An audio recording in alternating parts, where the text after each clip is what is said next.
Please send all your questions only in the Q&A part of your panel. Note that any questions which are sent in the chat section will probably not be picked up, and therefore you might not receive an answer to your question. So please type in your questions in the question and answer part of the panel. The second thing is, once the Q&A starts, we will go through the questions gradually, and also we will be answering only generic questions. So kindly do not send any case-specific questions pertaining only to your respective application, because we would like to address those queries which will be for the general information of all participants who have joined the webinar today. The third thing is, please do not keep sending the same question over and over again, because what happens in that case is that your questions kind of get lost in the whole big list of questions which keep coming in. And sometimes because of this reason, we end up overseeing your question, because we receive so many questions once everyone starts sending them in. So kindly remember that once you have sent in your question, we will have a look at it and we will respond to it. If for whatever reason you feel that it has been a while and your question has still not been answered, then yes, you can ping us once, but kindly refrain from sharing the same question 2, 3, or 4 times over and over again. With that, I hope that the webinar today and the information provided will be helpful for you. And now I would request Shikhir to start the presentation from his end. Thank you, everyone, and hope you have a good time. Thanks, Anandita. Before I begin, can you please confirm if I'm audible? Yes, Shikhir, you're audible. Thanks a lot, Anandita. So very good morning, everyone. Thank you for tuning into our webinar on study permit processing during the COVID-19 pandemic. My name is Shikhir, and I'm the Outreach Officer at the Consulate General of Canada in Chandigarh. The purpose of today's webinar is to inform you about the changes to study permit applications and current travel restrictions in the view of the ongoing pandemic. The target audience of this webinar are students from India who are interested in pursuing a Canadian post-secondary education. Before we begin, please note that the contents of this webinar are valid only as of today. For the most current information on IRCC processes and travel restrictions to Canada, please visit our website www.canada.ca/immigration. To begin with, we realize that international students make significant cultural and social contributions to Canada. They also generate more than $21 billion in economic activity. Since the onset of the pandemic, IRCC has implemented a number of temporary policy changes to support and reassure international students and designated learning institutions. The fall 2020 semester has by far the largest international student intake throughout the academic year, and it is fast approaching. The most recently implemented measures were introduced on July 14 and are aimed at this upcoming cohort. The changes will continue Canada's reputation as a premier destination for international students, and they will demonstrate the importance of the international student program and the contribution international students make to Canada. We strongly encourage students to still consider studying at Canadian institutions, even if many DLIs have moved their fall 2020 semester to an online format. Moving on, our agenda today will cover the following topics. Number 1, our travel restrictions to Canada. Number 2, our exemptions to those travel restrictions. Number 3, study permit processing changes during the pandemic. Number 4, our fraud tips. And lastly, what you need to know before traveling to Canada. We will end the presentation with a question and answer session. Please use the Q&A box to send us your questions, and we will go through them after the presentation. To protect Canadians from the outbreak of COVID-19, the Government of Canada implemented travel restrictions that limit travel to Canada. Until further notice, most foreign nationals cannot travel to Canada, even if they have a valid visitor visa or an electronic travel authorization. These restrictions stop non-essential or non-discretionary travel to Canada. In the light of these travel restrictions, this list reflects who is currently able to travel to Canada. For example, Canadian citizens, Canadian permanent residents, and protected persons. It also includes foreign nationals who require entry for an essential purpose and are exempt from travel restrictions. Now let's talk about some of these exemptions to these travel restrictions. Basically, all temporary residents need to demonstrate that they are traveling to Canada for an essential purpose. Essential refers to reasons for traveling that are non-discretionary and non-optional. Emergency orders made under the Quarantine Act do not permit people to travel to Canada for optional or discretionary purpose, such as tourism, recreation, or entertainment. Now looking at who are exempt. These are some workers, some students, some approved PRs, and potentially some visitors looking to reunite with immediate family members already in Canada. Please note that visitors will need an authorization letter to travel to Canada if family in Canada is not a Canadian PR or citizen of Canada. Please also note that students and workers will not require such letter. In this slide, let's look at travel restriction exemptions for students in more detail. Not all students will be able to travel to Canada under the current travel restrictions. To be exempt, you must be in possession of either a study permit visa issued on or before March 18, 2020, or a port of entry letter of introduction which indicates your study permit was approved on or before March 18, 2020. Equally as important, you must also be able to demonstrate that it is essential for you to travel to Canada. For example, you have in-person classes or you are already in the middle of a program of study and need to return to it. You can demonstrate this by providing a recently dated letter from your DLI that explains why you physically need to be in Canada for the fall semester. These documents must be provided to the airline at the time of boarding and to CBSA once you reach a port of entry in Canada. Failure to do this may result in denied boarding for your flight or being forced to return from Canada at your own expense. As I mentioned in the previous slide, we do not provide any travel authorization letters for students. All you need to travel is your visa or port of entry introduction letter and evidence of your essential need to travel. This is very important to note that you should not travel to Canada until at most 3 weeks before the start date of your class, for which your physical presence in Canada is required. For those who have already been issued visas for a previous semester but were not able to travel to Canada to attend, please send us a copy of your new letters of acceptance and advise us of your new start date. You can send these documents to us via the web form.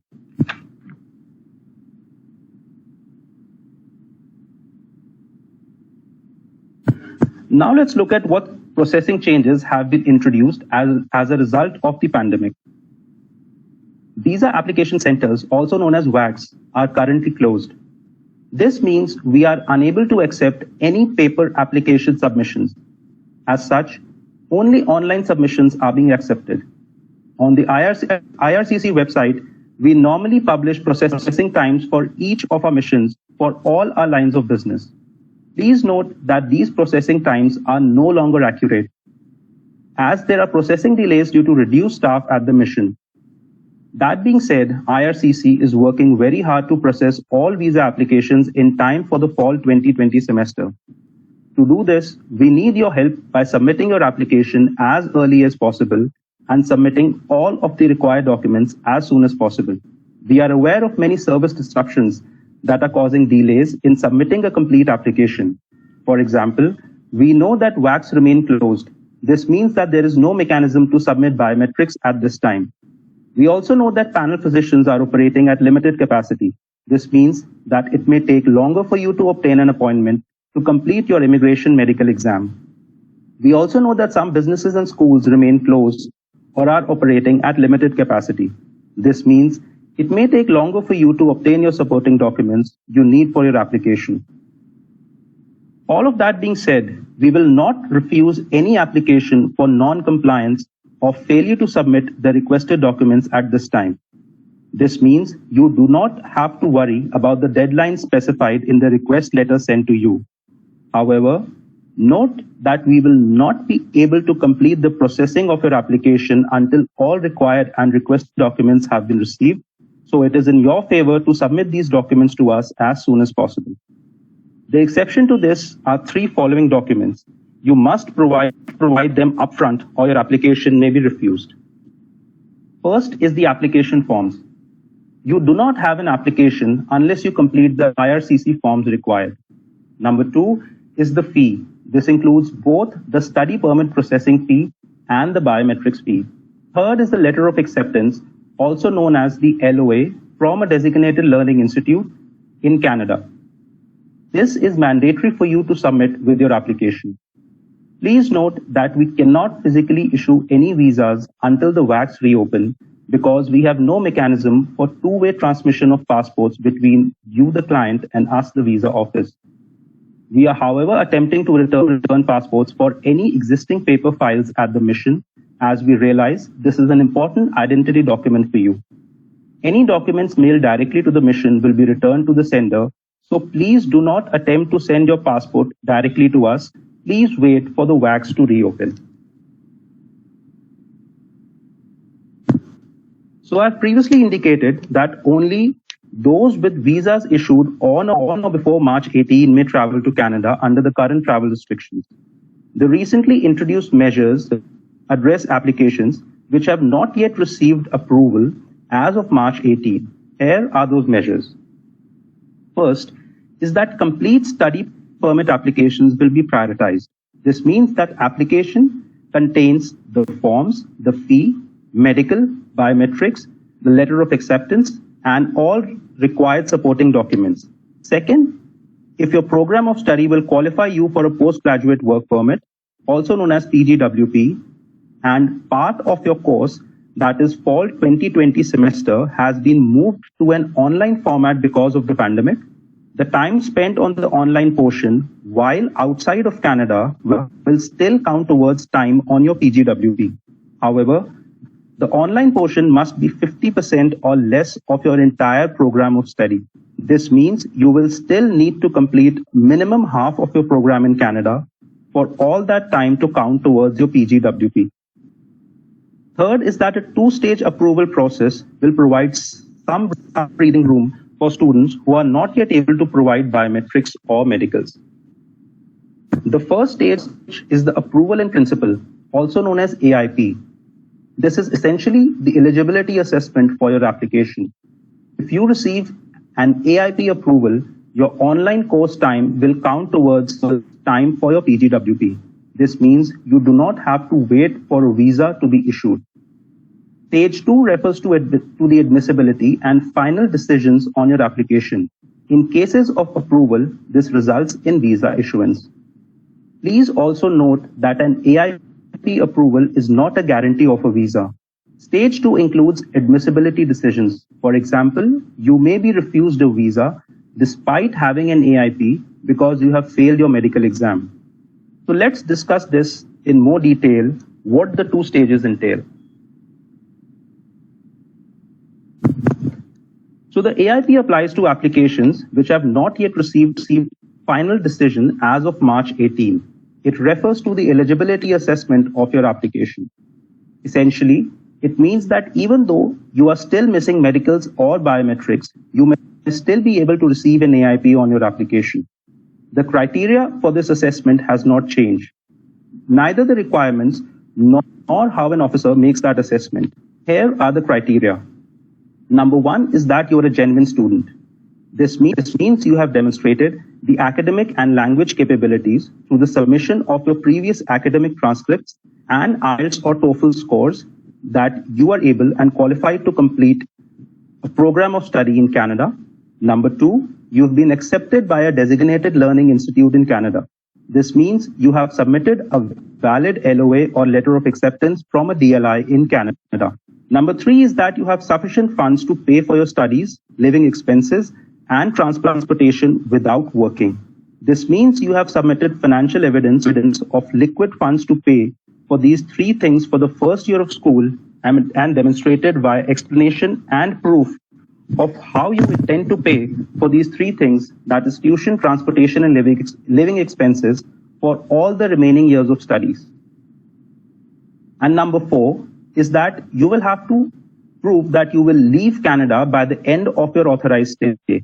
This means you have demonstrated enough evidence and explanation of what your ties are to your home country, which will motivate you to leave Canada once your visa expires.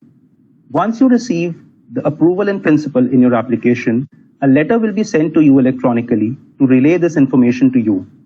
You may also receive requests for biometrics and medicals if you have not yet submitted them. This slide provides a list of basic documents required to receive an AIP for the SDS and non-SDS stream. So first, let's look at the SDS list of mandatory documents for the AIP. First is that you need a valid LOA from a designated learning institute in Canada. Number 2 is that you need to provide IELTS test results demonstrating 6 in each band. Only in-person test results will be accepted. We are not accepting online test results. Number 3 is that you need to show a receipt or documentation from the designated learning institute that tuition has been paid for the first year. If you also have scholarships or grants, you should also provide documentation to demonstrate this as a part of this requirement. Number 4 is that you have to provide a receipt for a GIC of 10,000 Canadian dollars. Number 5 is that you have to submit most recent secondary or post-secondary school transcripts. And lastly, for Quebec-bound students, you need a CAQ. Now, for the non-SDS stream, these are the mandatory documents for the AIP. Number 1 is to submit a valid LOA from a DLI in Canada. Number 2 is to provide IELTS or TOEFL test results. Again, no online English test results will be accepted. Number 3 is to show documentation that demonstrates you have liquid funds and enough money to pay for tuition, living expenses, and transportation for the first year of school, plus an explanation and evidence of how you intend to pay for all the remaining subsequent years of school without relying on working in Canada. Fourth is to submit your most recent secondary or post-secondary school transcripts. And last but not the least, you need a CAQ for Quebec-bound students. Additionally, we would recommend you to submit a letter explaining why you chose your program of study. Admissibility assessments are made after AIP and before visa issuance. They include assessments such as medical, criminality, and biometrics, among other things. This means that you must, number 1, provide biometrics, number 2, complete your immigration medical exam, number 3, answer all questions truthfully and completely. This includes declaring all previous visa refusals for all countries, providing all of your background history for the last 10 years, and being truthful about any previous arrests and criminal history. And lastly, you must always remember to submit only authentic documents.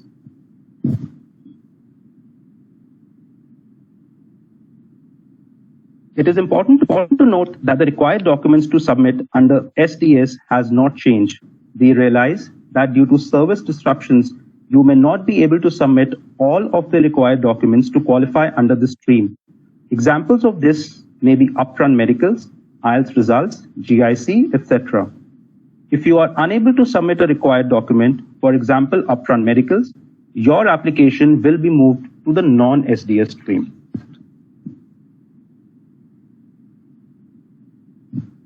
This section applies to students who are already in Canada. Essentially, if a student switched to part-time studies or had to take a break in studies, for example, the spring semester may have been cancelled due to the pandemic, they may still continue to work on and off campus, provided that they were previously a full-time student and already authorized to work on or off campus pre-pandemic. For off-campus works, the maximum limit is still 20 hours per week during the academic session and full-time during regular academic breaks. For students who are in essential services, this could include jobs in health sector, for example. They can work more than 20 hours per week up till August 31st. To qualify for this, they need a valid study permit, must currently be in an academic session, authorized to work on or off campus, and must be working in an essential job. For those who are not yet in Canada, a common question we are asked is if you can go to Canada and work those maximum 12 hours per week while taking online classes for the fall semester. The short answer to this is no. I would like to remind you of what we discussed in the earlier slides regarding what students need to demonstrate in order to travel to Canada. Unless your physical presence is required for your studies in the fall semester, it is not essential for you to travel to Canada at this time. Additionally, only students with visas issued on or before March 18 can travel to Canada under the current travel restrictions. This section also refers to students who have already begun their classes in Canada. There are a number of reasons why a designated learning institute may authorize leave during studies, such as strikes, family emergencies, medical reasons, etc. To be considered actively pursuing studies, your authorized leave must not exceed 150 days from your first day of leave. Failure to do so means that you have not complied with the conditions of your study permit and may result in your removal from Canada. If for whatever reason you require leave longer than 150 days, you should change your status from a student to a visitor. Forms and instructions for this can be found on our website. It is very important to note that you cannot study elsewhere or work during your authorized leave period. In case a DLI may have to close permanently as a consequence of the pandemic, you should either A. Enroll in a new program of study with another DLI, B. Change your status from student to visitor, or C. Leave Canada. For the purpose of assessing if a student is enrolled and actively pursuing their studies, any time taken to transition to a new DLIN program, change status, or leave Canada should not exceed 150 days from the date the school closed. Please be informed that there is a significant difference between distance learning and the online courses I have been mentioning. Distance learning courses are always only offered remotely online, even under normal circumstances. The online courses I'm speaking about for the fall 2020 semester are normally offered as in-person classes. However, they have been moved to an online format due to the pandemic, and DLIs intend to return them to an in-person class program post-pandemic. Those taking online courses for a program of study which would normally qualify them for a PGWP can have that time counted towards the PGWP even if they have not yet begun their studies in Canada. Students can complete 50% of their program online if they cannot travel to Canada sooner.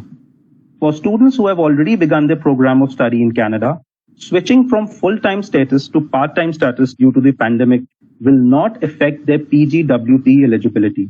Note that this applies only to the winter, spring, and summer semesters. For the fall 2020 semester, it is expected that students take on a full online course load in order for that time to be counted towards their PGWP. In this section, we want to inform you of various fraud activities and misinformation related to immigration applications. You may scan the QR code on the screen as I speak. Number 1 is to protect yourself and never share your personal information with unauthorized agents. If something sounds too good to be true, in all probability it is. Number 2 are fraudulent websites and scams. Websites and social media accounts may claim to be from the Government of Canada. Applicants are tricked into transferring money for services that will never be provided to them. Our official website is www.canada/immigration. Third are email scams. Please be informed that IRCC will never send you an email from a private address like Hotmail or Gmail. IRCC addresses always end in .gc.ca or canada.ca. Fourth are telephone scams. Please note that IRCC will never ask you for any sort of payment by telephone. And lastly are unauthorized agents. We always say that you do not have to use a consultant to submit an application. However, if you do choose to use one, make sure that they are legally authorized under Canadian laws. Many agents may tell you that they are authorized, but it is always very important to go through their website to check if they have been approved by ICCRC. You can also scan the QR code on the screen for more information. Please be informed that no one can guarantee you a visa. An unauthorized agent based out of Punjab released a video yesterday stating that he had spoken with an immigration officer who provided a 100% guarantee that his clients will receive a visa. This is absolutely false. No one can guarantee you a visa. All applications must be reviewed by an officer who will then render the decision based on the information before them. Please do not believe any agent who tells you that he can guarantee you a visa.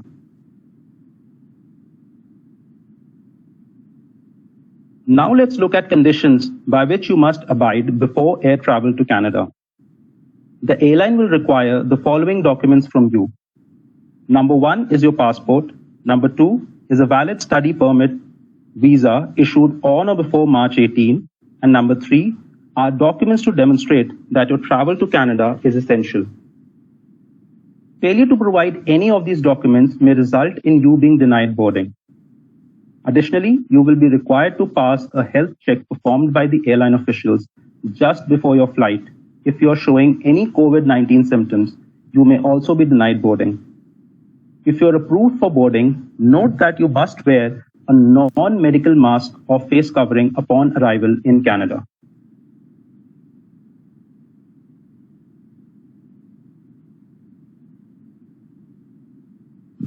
All travelers must undergo a health check upon arrival in Canada.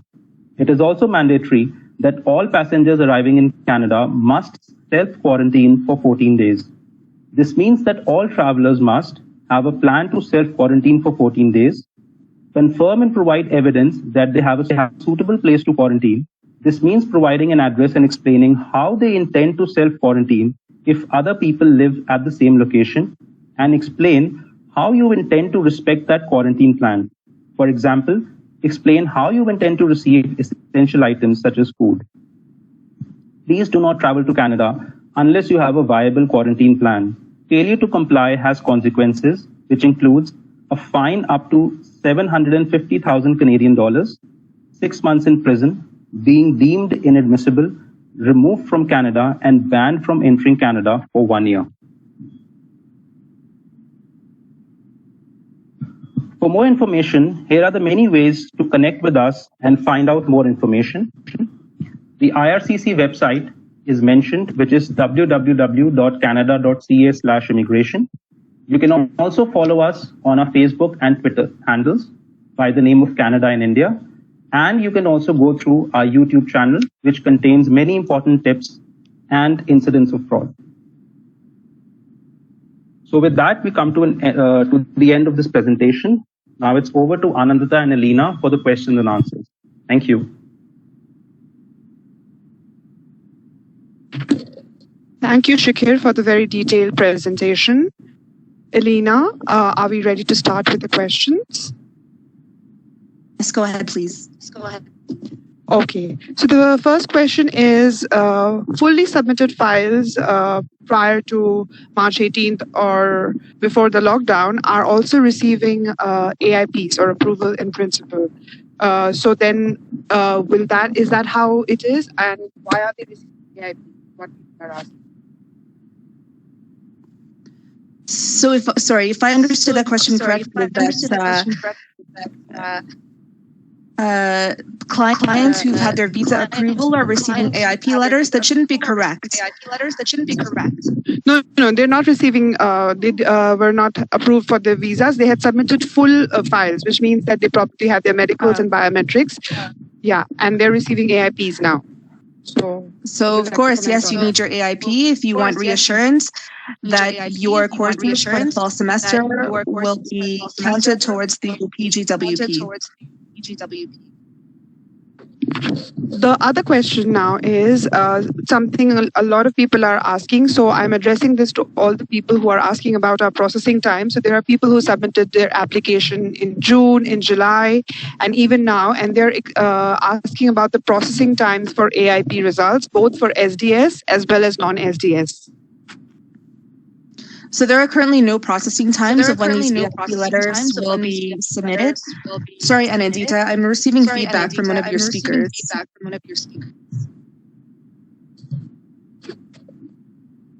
Okay. Okay, thank you. So, you need to mute one of your speakers because we're hearing it on echo.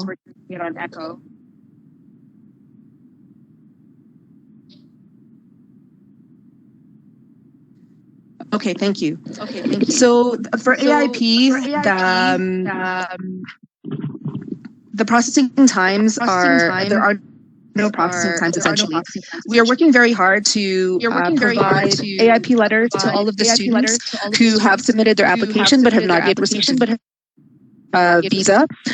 We are hoping that all of these AIP letters will be sent to you before the fall starts. However, with this two-stage processing, even if you do receive your AIP letter after you've begun your semester, the entire semester will still count towards your postgraduate work permit, provided that you have submitted your study permit application before September 15. Okay, the next question is, in a non-SDS category, documents submitted are LOA, financial proofs, and application forms, as well as medical exam proof. Will that be enough for processing the application? Sorry, can you repeat the question? In a non-SDS category, the documents submitted are LOA, financial proofs, and application forms, as well as medical exam proof. Will that be enough for processing the application? So we've given you a list of all of the documents that you submit in order for us to provide an AIP. So for the AIP, it's your LOA, it's your language test results, it's financial proof. And I would also highly recommend that you submit a letter of motivation explaining why you've chosen your program of study, as well as outlining a financial plan of how you intend to pay for the remaining years of schooling. Now, for beyond AIP is your stage 2. Stage 2 includes biometrics and medicals. All of these documents that I've mentioned, we cannot exempt you from submitting any of them. So they have to be submitted eventually if you want a visa.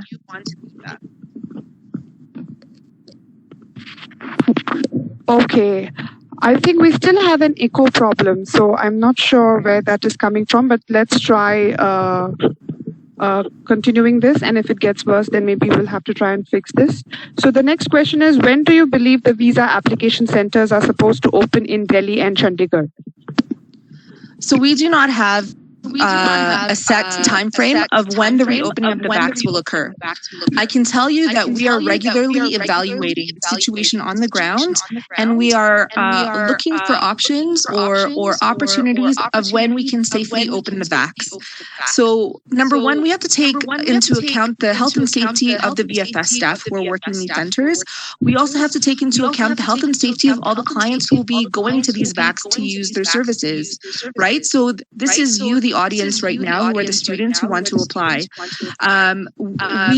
We want to make sure that for all of you who are coming into the spaces that we've hired to provide you these services to assist you with your visa application, that they are safe for you to go to.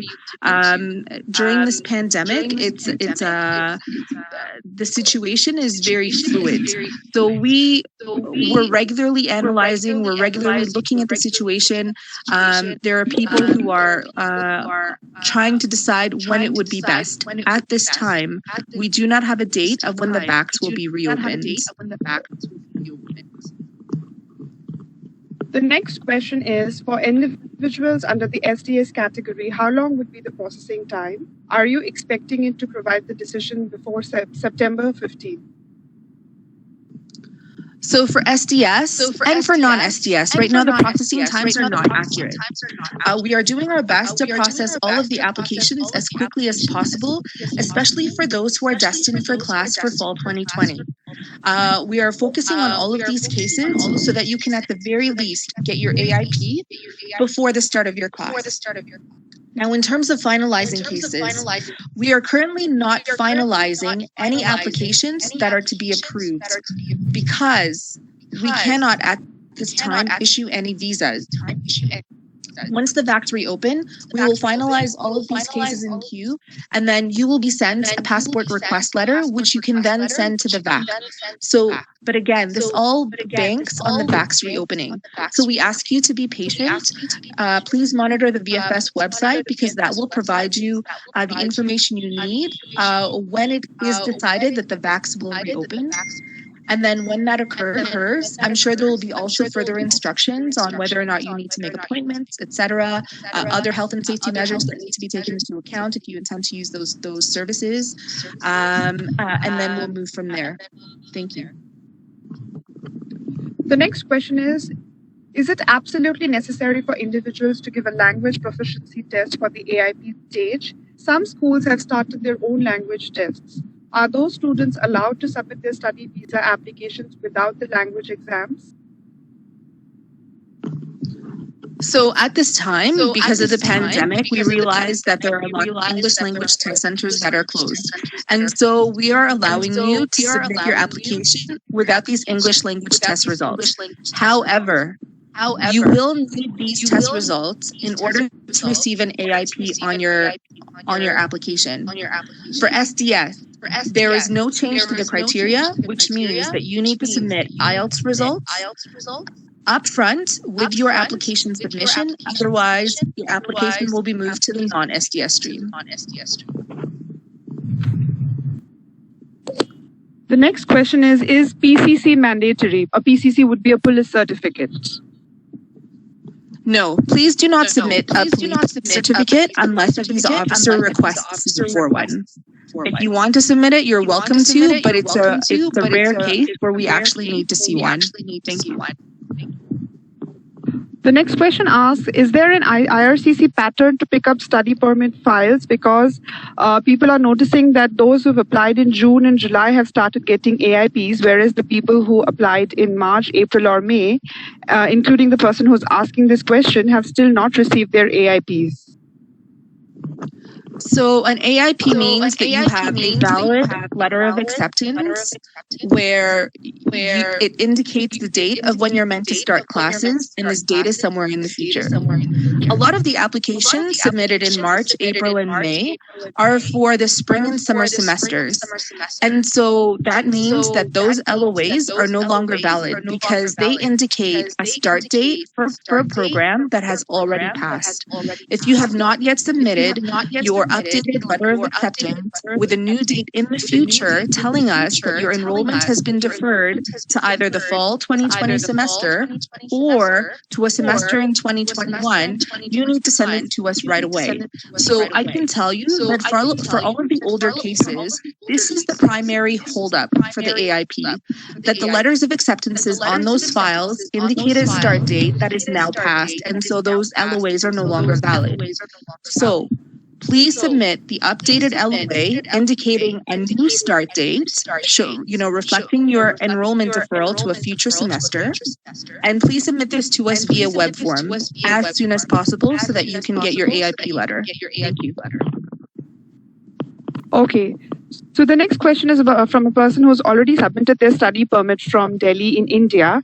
Now they're planning to go visit their parents who stay in Indonesia. And what they're asking is, can they submit their biometrics in a visa application center in Indonesia and then get their visa right from there? And if it can happen, then will they get an approved visa right away, or will they still get an AIP in that case? So at this time, globally, I can tell you that no study permit applications are being approved. right? Because for the most part, all VACs are closed, and where VACs might be open, there is still the travel restriction. Anyone who receives a visa post-March 18 cannot travel to Canada. So there honestly is no rush for you to get these visas because you can't travel to Canada anyways, not at this time. However, if you do find yourself in a country where there is a VAC that is opened and they are providing biometric collection services, you are welcome to submit your biometrics. If at that time that, for example, travel restrictions may have been lifted, if you happen to still find yourself in Indonesia, and applications are now being approved and visas are being issued, yes, you can certainly submit your passport to the VAC in Indonesia, and then your application will be issued a visa through our office in Jakarta. Thank you. So the next question is, most universities have mentioned a deadline of 21st September for deferment of course or refund of fees. AIP does not guarantee a study permit, and hence there is a fear of loss of one semester fees if we do not receive it till then. What would you suggest? So the decision is wholly up to you of whether or not you want to take the risk and invest in a Canadian education for the fall 2020 semester. I can tell you that if you do receive an AIP, the failure rate at a stage 2 is very, very, very low compared to the total numbers. I can tell you the two main reasons of why we might refuse at stage 2. Number 1, you've either provided fake documents or provided incorrect or incomplete information in your application. That's the number 1 thing. So this you can help yourself, right? Number 1, so provide genuine documents, and then make sure that you read every single question carefully in your application and that you answer it truthfully and completely. So you can avoid this reason for refusal. The second is that there may be an issue with your medicals. So medicals forms part of stage 2. Usually what happens is that this is related to tuberculosis or TB. And for students who are found to have TB, what usually happens is that you go through what we call a medical furtherance process, where a student is given maybe 12 to 16 weeks to do additional testing and to go through a drug regimen to improve your medical situation. And then after that, you go through another round of tests, and then hopefully by then you'll pass your exam. Very, very, very, very rarely have I seen someone actually refused because their health did not improve. Usually when it relates to medical furtherances, refusals occur because a student has refused to comply with the instructions they are given. So again, this is completely in your hands. If, for example, you are obligated to go through the medical furtherance process, just follow all of the instructions within the time frame given to you. So really, you can control a lot of what could happen in terms of a failure for stage 2. So to me, investing for the fall 2020 semester with just an AIP, when you look at overall numbers and what the actual refusal rate is for stage 2, is very, very low risk. But the decision remains up to you. Thank you. The next question is, what if our classes start and we have still not received our AIP approval? What are we suggested to do in a situation like that? So really, all you can do is be patient. Right, as I mentioned earlier, as long as your application is submitted before September 15, and if you receive your AIP even afterwards, after you've started your classes, it's okay because your entire semester will still count towards your PGWP. So even if the AIP is late, don't worry about that piece because the whole semester will still count. We are doing our best to try to get everyone their AIP before the start of classes in September. So right now we're on August 13. We have about 3 weeks before classes start. And I can promise you, yes, we are doing our best to get all of those AIPs out.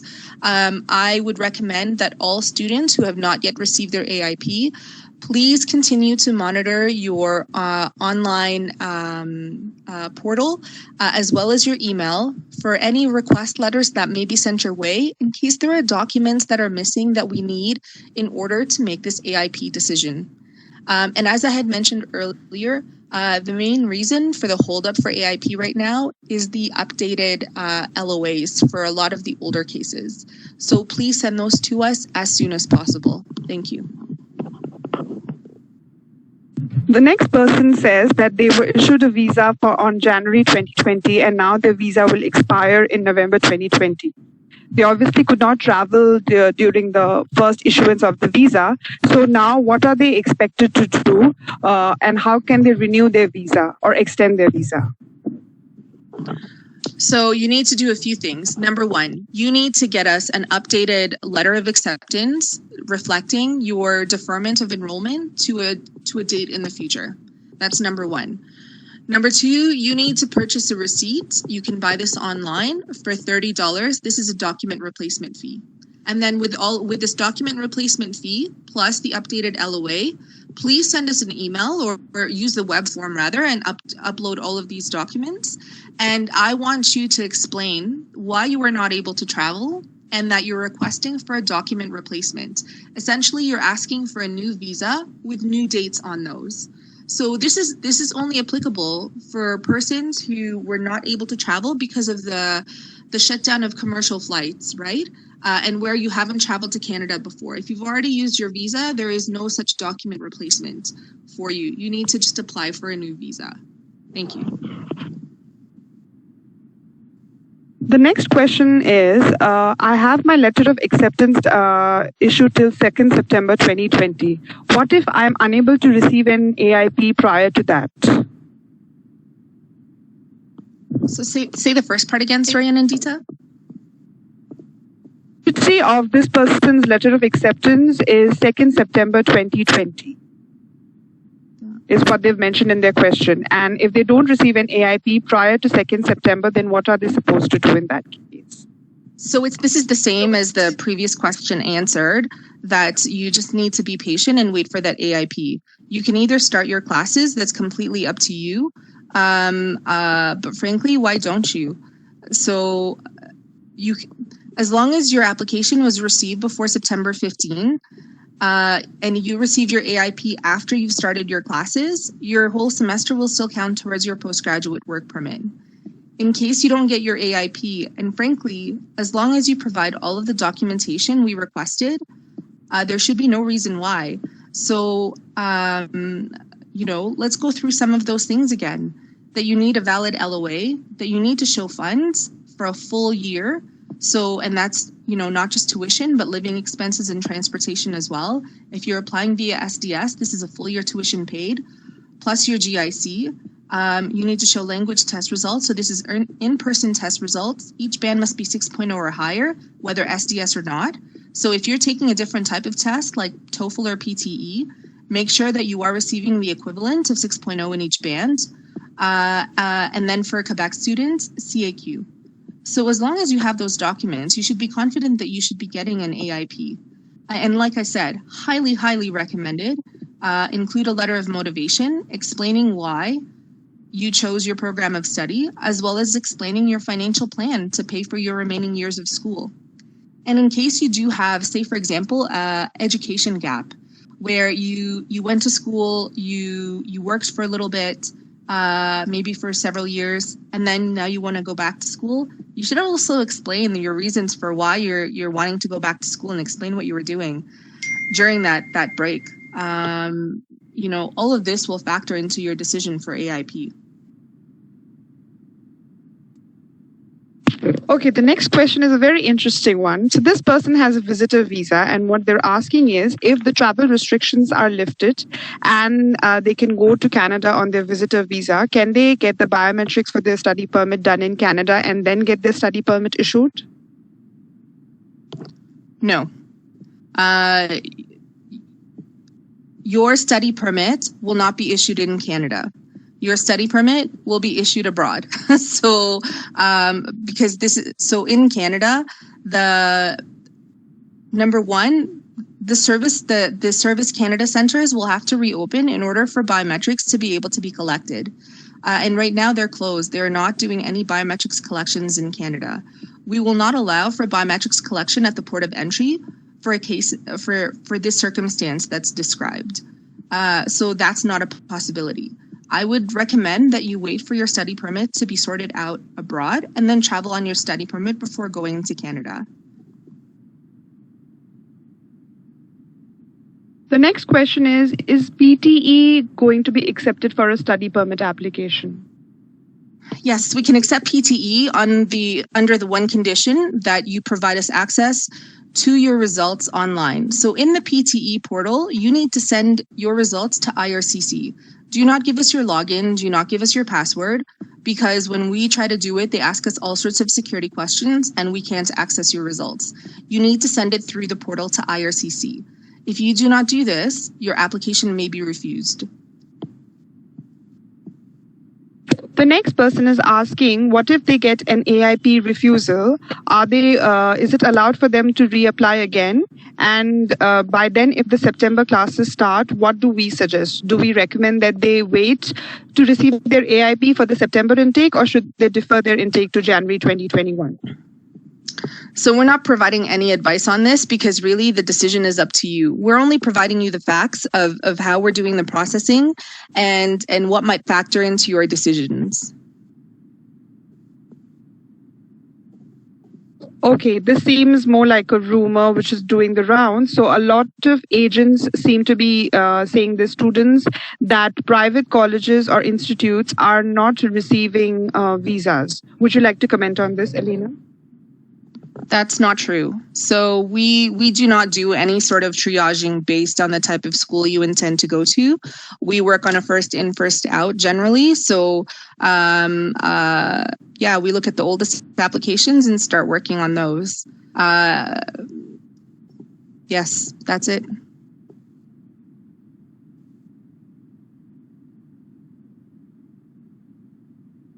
So the next question is asking, can we defer our admission after receiving an AIP, even after receiving an AIP?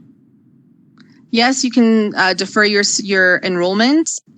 Please ensure that you do submit to us your updated LOA so that we can update your file. Otherwise, you may have issues later. Next question is asking, the person is asking, by when is it expected that Canada will lift their travel restrictions? So the current travel restrictions have an expiry date of August 31st.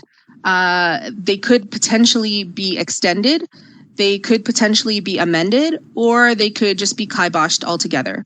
So we won't know this until closer to that date. This person is asking, what about those students who were issued a visa before 18th March 2020 and their classes are going to start physically now? So what are they supposed to do? Can they travel to Canada? Their visa was issued before March 18? Yes. So yes, you can travel, right? So number one, you need to show us you have a valid passport, that you have a valid visa that was issued on or before March 18, and that you need to show us documents indicating that you have in-person classes. So if you can show us these three documents, you can certainly board a plane and come to Canada.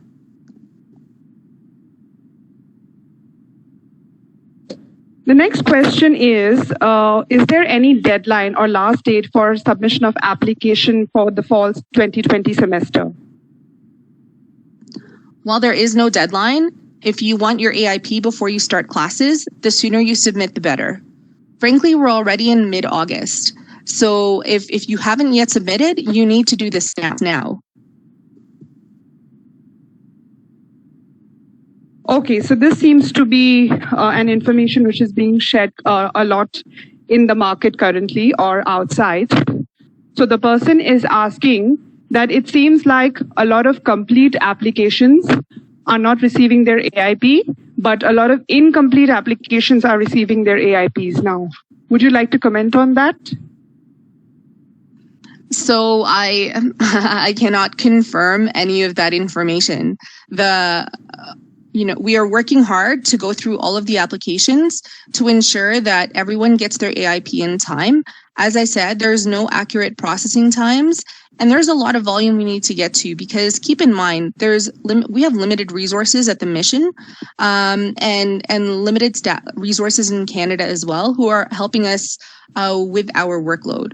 But we're doing our best. So whether it's the Delhi office or our sister offices in Canada, who are trying to work through all of these files as quickly as possible to get everyone their AIPs, whether your application is complete or not. The next question is, can someone defer their admission or defer their course after doing the first semester if their university or college is not providing a good online study experience? And in that case, what happens to their AIP? So so what you're trying to tell me is that you've done your fall 2020 semester online, and then if in case the winter 2021, like January 2021, is still online, the student would like to defer that and wait until in-person classes resume. If you want to choose to do that, that's up to you as well. That has no bearing on your AIP that was given to you. The next is about something which a lot of people are asking. What is the success rate for a non-SDS and an SDS application in the current scenario? So you're asking about approval rates. SDS generally has a higher approval rate only because the assessment that needs to be made is more straightforward based on the documents that we demand for SDS. Whereas non-SDS, there's a lot more discretion on behalf of the students in terms of what types of documents they can submit. And this is what makes the assessment more complicated. And when it gets more complicated, this usually results in a higher refusal rate. So the two-stage process which is currently in place, will it also apply for those students who were enrolled for the January 2021 intake, or is it only for fall 2020? Yeah, the measures are currently only for fall 2020. Whether or not they'll be extended to January 2021, this is a possibility. Certainly depends on the situation on the ground, what's happening in terms of the pandemic. But as of right now, it only applies to fall 2020.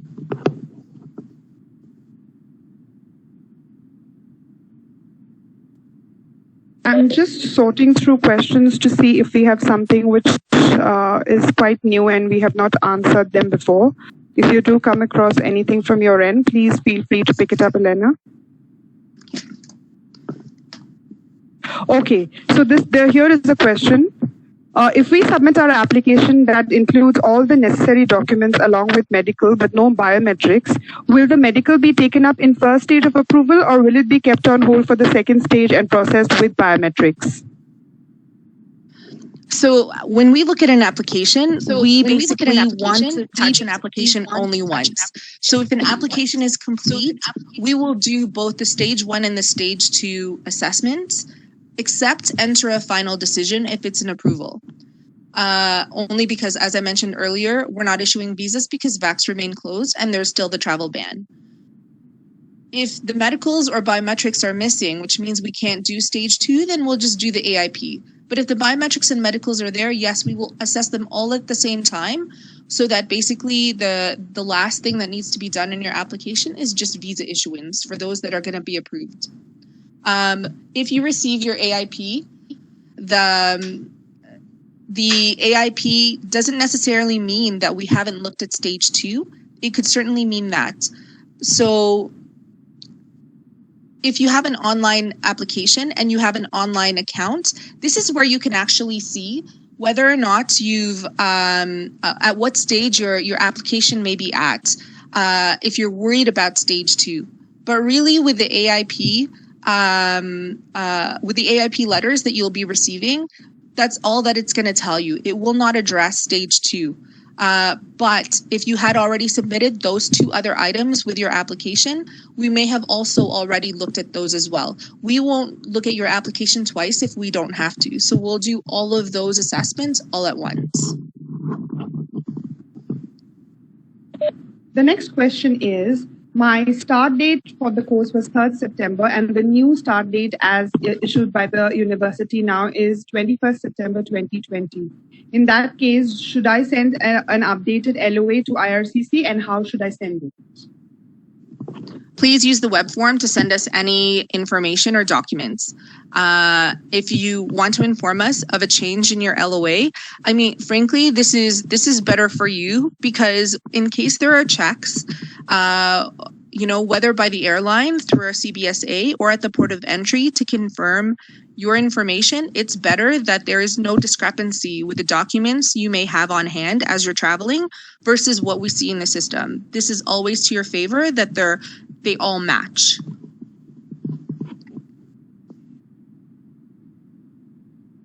The next question is about internet connectivity and online classes. So this person has all his classes online now, and they have very bad internet connectivity. And they now have a letter issued by their institute which says that it will be better for them to come and do physical classes in Canada or just classes in Canada because they will have better internet connectivity. So will that be enough for them to travel to Canada if they already have an approved visa with them? And this visa was issued before March 18? The question is saying that they already have an approved visa.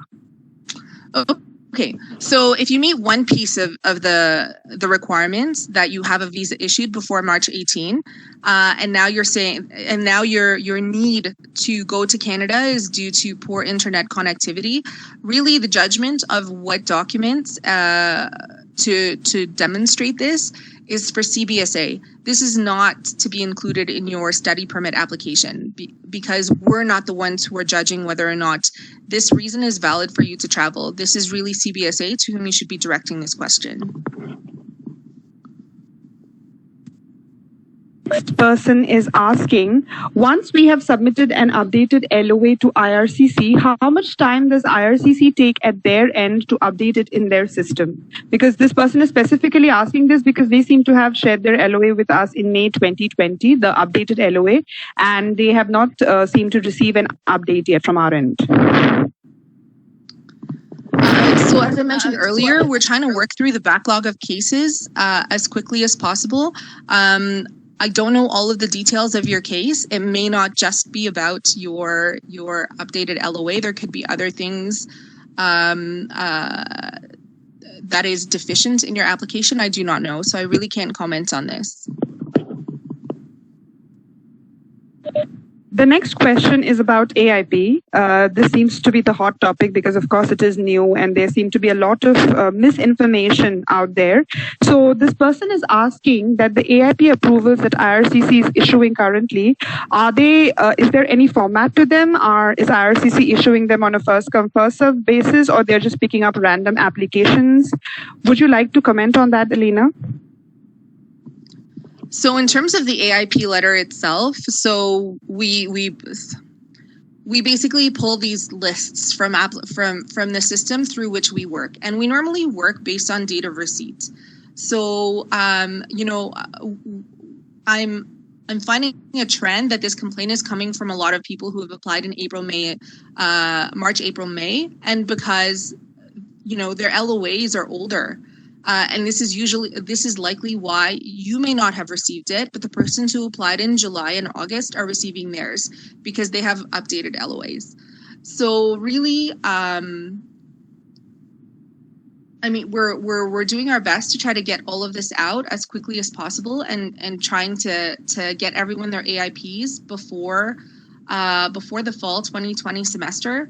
And in terms of, who gets issued their LOA first, basically, as soon as eligibility is passed on your application, we have staff who go through these lists of cases where eligibility is passed to send out those AIPs. So it really banks on whether or not, you actually deserve that AIP because all of your documents are on file. So So the next question is about refusals, and this is coming in quite a lot. So I'm kind of clubbing together the different scenarios that we have been receiving. I have been receiving on the Q&A box. So people are asking what is, and if at all, there is an impact of previous refusals on their current study permit application. So some people were refused their study permits earlier. Some people were refused visitor visas earlier. And there are people who've been refused study permit applications, not for Canada, but other countries. So anything you would like to say there? Yes. So number one, you need to make sure that you declare all of these refusals on your application. That's number one. So number two, in terms of whether or not it'll impact your current application, it depends why you were refused. If you were refused for an eligibility reason, to me, eligibility reasons are fixable.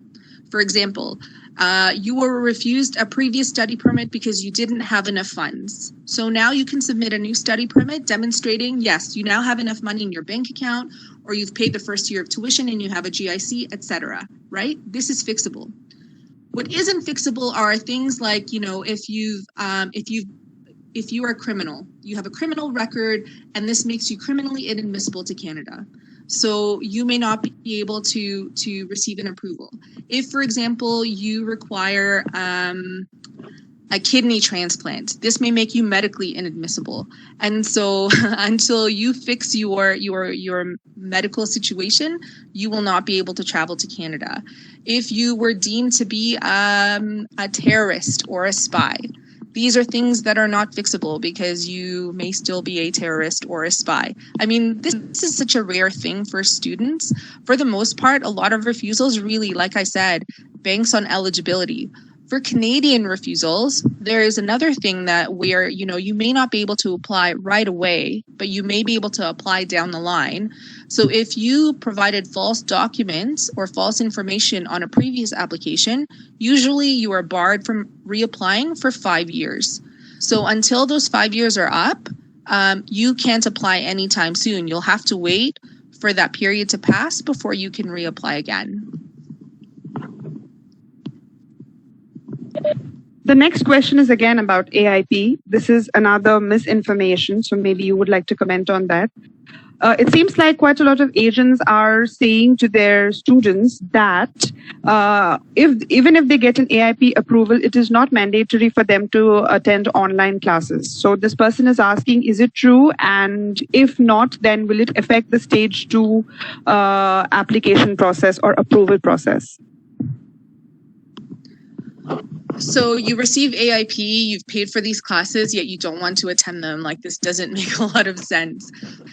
But if the reason you're not attending fall 2020 classes is because you're deferring to a later semester, like, that's fine too. But really, like, if that's your intention, then just apply for the winter 2021 semester. Like, don't lie to us and tell us you want to apply for fall 2020, hoping to get a visa faster.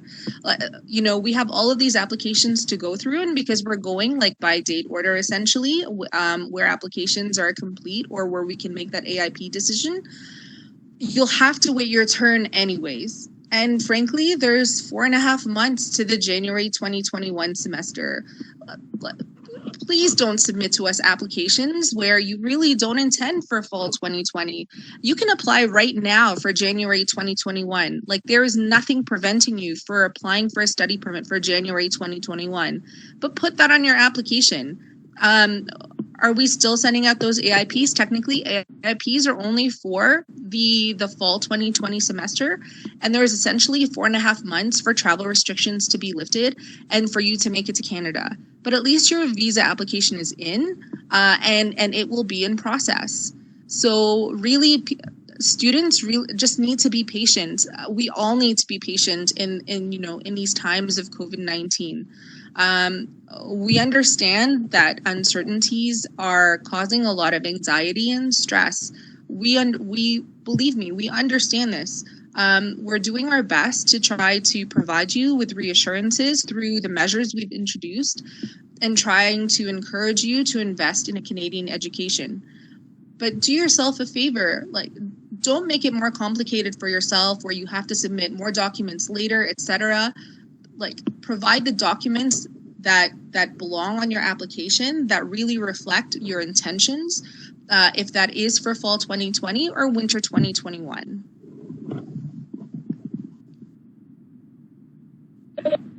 This next question is by a returning student, and I think this might also be relevant for other returning students. So this person is asking, will returning students also need to provide an updated letter of enrollment because the previous one that they had provided already has their expected graduation date in it? So what should they do in this scenario currently, the pandemic scenario? So for returning students to be able to travel, they need to demonstrate that they are residing in Canada and that they're returning to studies they've already begun. So yes, you can certainly submit your previous LOA that you submitted with your application, but you also need to submit a more recently dated letter or document from your school stating that you are currently enrolled, that here is my transcript to show that these are the courses that I've already taken, and this is demonstrating to the Port of Entry Officer or CBSA that you are in the midst of your program. That is essentially what you have to demonstrate.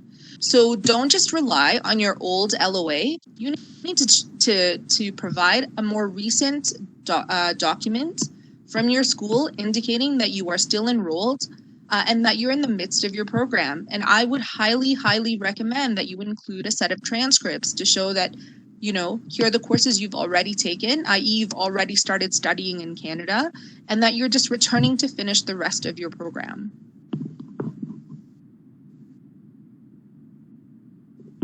The next question, Elena, is about errors that people have made in submitting their application. So this is coming in from a lot of people. People have made mistakes in spelling out their names. Sometimes it is not matching their passport. Some people have forgotten to add their marital status and so on and so forth. So there are these different errors. So I'm asking on behalf of all of those people, what do they now have to do in order to share with IRCC the updated information or the corrected information? How do they send us that information? So please use the web form to submit to us the correct information. And then for those of you who have not yet submitted an application, please double check your application to ensure that all of the information is correct so that we don't have to go through this process. Yes? The next question is about GIC or Guaranteed Investment Certificate. The person is asking, and they've not mentioned whether it is for SDS or non-SDS, so maybe we can address both. This person is asking, is GIC mandatory to show as proof of fund? So for SDS, yes, most definitely it is mandatory to demonstrate that you have enough funds to provide for living expenses for your first year. That is the primary purpose of a GIC. If you are applying in the non-SDS stream, you can still submit a GIC as evidence of funds if you want to, but this is not mandatory.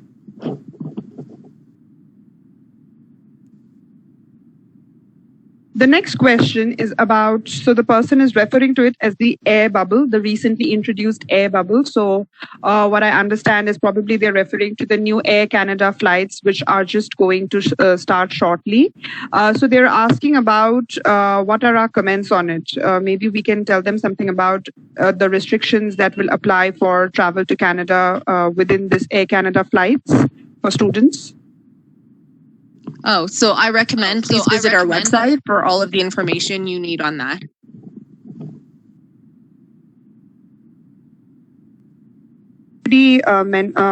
Commented on this question a lot, and yes, we are getting a lot of it over and over again. People are expecting asking when they can expect to receive AIPs because their classes are starting. So this is coming in again and again. I think it's every fourth or fifth question is about the AIP processing time. So yes, we understand the anxieties. We're working hard to get you all of those AIPs before your class starts. But as I mentioned before, as long as your application was submitted before September 15, your entire program will count towards your PGWP, even if you get your AIP after you start your class. Thank you. So the next question is actually quite a long question, and let me just ask that to you because it will probably help other people. I'm going to complete my 50% online study in India in August, and my visa is going to expire on 31st August, and I can't continue my studies here because otherwise I would not meet the requirement for PGWP. What should I do? Is there a need to reapply for visa and study permit just like the first time application? So this is for a person who's never studied in Canada, like you're in a one-year program? Yeah, seems like. And I'm assuming we have quite a lot of those students here. And yeah, we might want to address this for all of them. Okay, so for the current measures with respect to online studies, the instructions are very clear. Maximum 50% of your program can be completed online outside of Canada. Maximum, you cannot exceed this. And that only applies if you want to use this program to get you a postgraduate work permit. You know, if you want to just study, to learn something new, to do some self-improvement, go for it. You can do the entire program online if you wanted to, right? This study permit is only for, and this 50% rule is really only for those who want to use the time that they've used on their studies to count towards their postgraduate work permit. So if that is your end goal, then yes, you will have to wait until the travel restrictions are lifted so that you can travel to Canada and complete your last semester in Canada. If you had never used your visa and were unable to travel because of the pandemic, you can go through the process of requesting a document replacement for your visa. So this is giving us your updated LOA. So this one needs to be a little bit tweaked, right? Because you're only completing your last semester in Canada. So your DLI will have to provide you a letter to sort of explain what's happened, that you've completed one semester, and even though there has to be a break because you want that final semester to be in Canada. So make sure your DLI sort of explains this in the documents they're going to give you. And then on top of getting that updated document, you need to provide the document replacement fee. It's $30. And then send us to us via web form for us to assess whether or not we will issue you a new visa. And then if that is the case, that we will just reissue the visa with a new date, then we'll send you a passport request letter and for you to submit your passport to a VAC once the VACs reopen. The next question, Alina, you will know, we get this quite a lot, is people want to know how can they show us or what are the documentary evidences that they can add in their application to convince the officer that they will be returning to their home country or wherever after their studies are over in Canada. So basically that question is asking about how can I demonstrate ties? So you can talk to us about family members that you have to return to in your home country. If there's a job waiting for you, for the degree that you just completed, how are you going to use this in your home country? If you have assets, if you have property, that sort of thing, that's how you can demonstrate this. For students, we understand that a lot of you will be moving towards a postgraduate work permit after you complete your studies. And then beyond that, I know that a lot of you have the goal of obtaining permanent residence in Canada. So this piece about demonstrating ties is not such a large factor in the assessment of your application. So don't think that you need to go overboard in terms of documentation.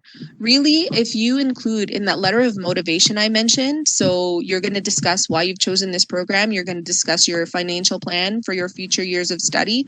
You can also include a piece about, you know, what your ties to your home country may be. That's what I would recommend. Thank you. The next question is about letter of acceptance. So the person is asking Besides the start date and the end date of the program, is there anything else that IRCC expects to see in the letter of acceptance to say that it is a valid or a genuine letter of acceptance? So all the schools have received a sample template of what IRCC expects to see in their LOA. And the schools have this information. So whatever your school is providing you, they've likely already taken this into account. Okay, so the next question is maybe something which is there in a lot of students' minds. So they receive their AIP approval, they start their online courses from the fall 2020 semester, and after 2 months of doing online classes, they receive a refusal on their second stage. In that scenario, will they receive a fee refund? Would you like to comment on that, Elena? So IRCC has no jurisdiction over refunds for tuition. You need to ask your DLI. The next question is will probably be helpful for Quebec-bound students. So the person is asking that if a person is going or is bound towards a Quebec university or college, can they start their online classes without receiving an AIP? Because the Quebec government does not seem to have issued any advisory or notice regarding this particular thing. So the CAQ is essentially needed for you to start your classes in Quebec. And for us, for IRCC, we need this for visa approval. And you'll need this actually for your AIP. So I think you need to think about getting that CAQ before you start anything, because this factors into your AIP decision.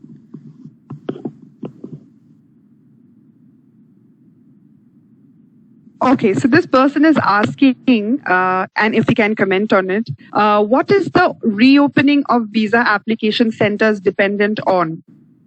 Is it something that we can share or comment on? So this is primarily about the health and safety of everyone.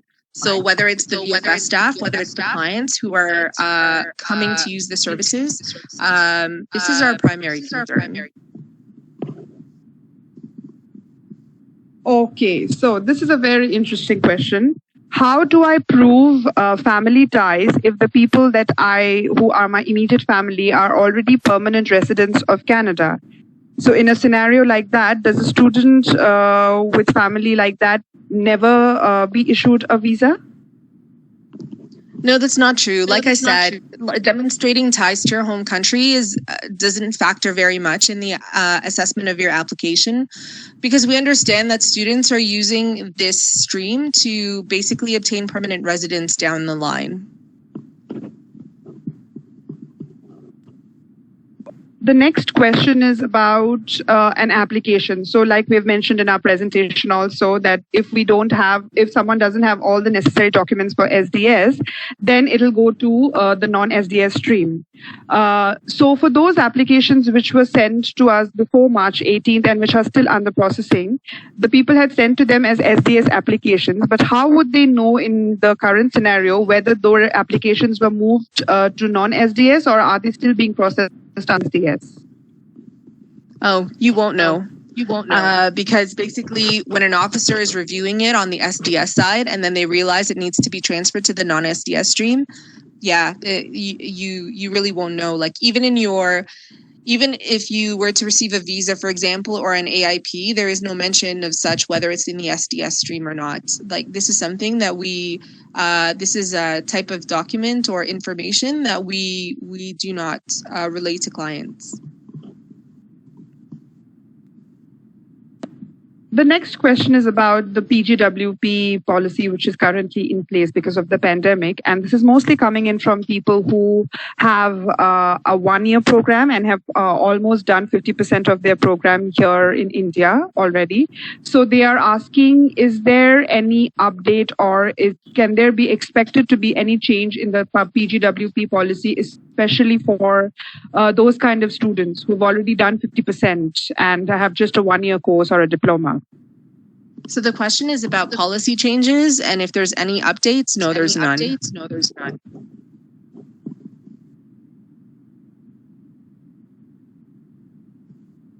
I'm just trying to sift through the questions because we're also coming towards the end of our time right now. And I'm just trying to see if there is something which is very generic and might help a lot of people. Okay, this is more a generic study permit related query. So this person has had a work experience and they left their job a while back. And now what they're asking is, will there be any implication of that gap, the work experience gap in their visa application? And a similar question to this is also the fact where people are asking, will there be any impact of a study gap in their, like an education gap? Say they're going back to education after 10, 6, 7 years. So is there any impact on their study permit application? Yes, so this factors into our assessment of whether or not you're a genuine student. So you need to explain to us in that motivation letter I mentioned, why what were you doing during this period and why you're choosing now to return to your studies. Explain this well.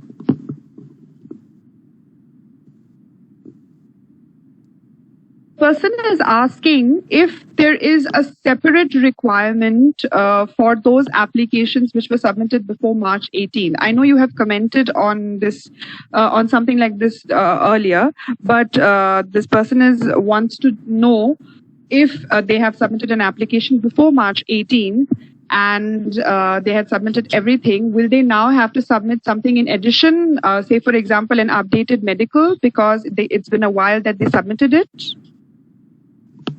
So the medical is usually valid for 1 year, and depending on when you did your medical, if your medical is expired, we have certain provisions to be able to extend a medical for a maximum of 6 months, but it doesn't apply to every case. So if in case a medical extension is not allowable in your case, we will let you know and you might have to redo a medical.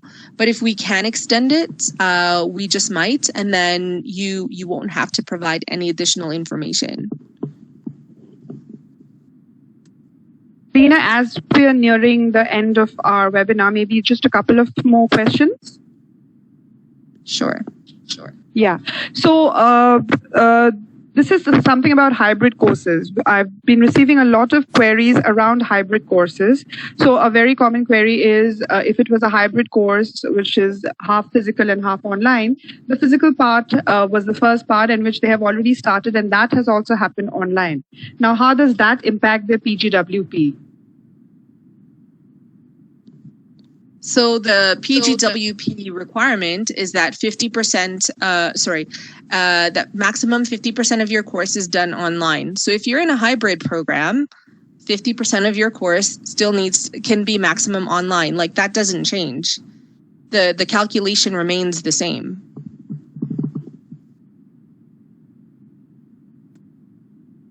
Maybe the last question for today. So the person is asking, you say that we can get support letters from our universities or colleges in case we want to prove or we know that our travel to Canada is essential to study in Canada. So what kind of support letters should they be? As in, I know it's kind of very vague, but the person maybe wants to know what should be mentioned in the support letter and what is the information that the university needs to provide, and how would IRCC probably verify that information, genuine or not? So in terms of support letters from your DLIs, your schools, like really the only thing they can attest to is whether or not there are in-class components to your program, right?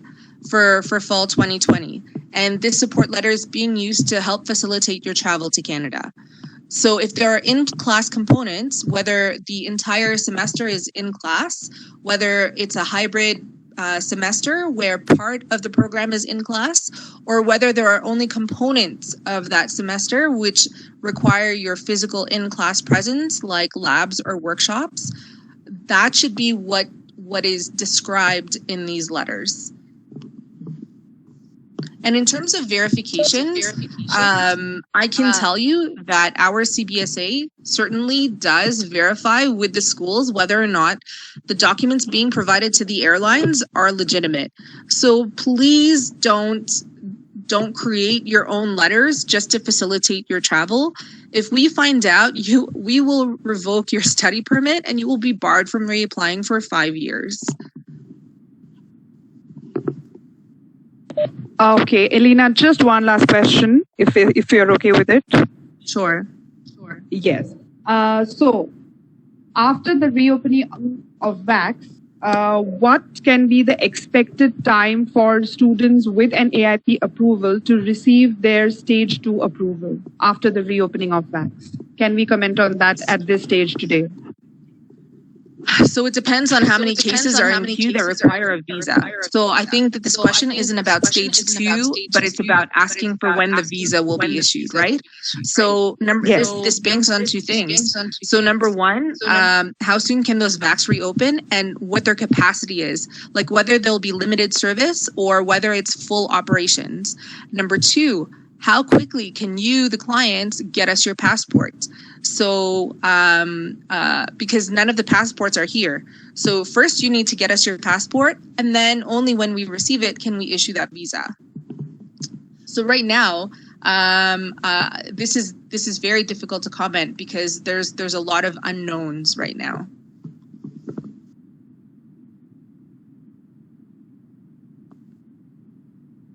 And I think that brings us to the end of the webinar today. So Elena, would you like to do the closing remarks? Sure. So thank you so much for joining us today. We really appreciate the time you took, and we appreciate that you still have a lot of questions, but we're hoping that the information we provided, whether through the presentation or through the Q&A section, has answered most, if not all, of your questions. We will be posting an FAQs to answer the common questions we've been seeing in all of these webinars. We intend to host a few more, so please check out our website, our Facebook page for another event that we'll be posting soon for another webinar. We'll continue these to ensure that students have all of the information they need to make a decision on their education in Canada. And we also intend to host more of these as more changes occur, like whether it's to travel restrictions or other special measures because of the pandemic. So please do stay tuned. Check out our Facebook page, our Twitter, YouTube channel for more information. Updated information can also be found on our website. So really, that should be your #1 place to go to for information. If you're receiving third-party information, please cross-check it with the information we have on our website. Like honestly, we are the correct information can only be found on our website. So if someone is telling you something that may not sit right with you, please double check. Check out our website, check out our Facebook page, check out our Twitter, check out our YouTube channel for all of the correct information that you may need to help you make those decisions. So in the meantime, take care, stay safe, and we hope to connect with you again on one of these webinars. Thank you.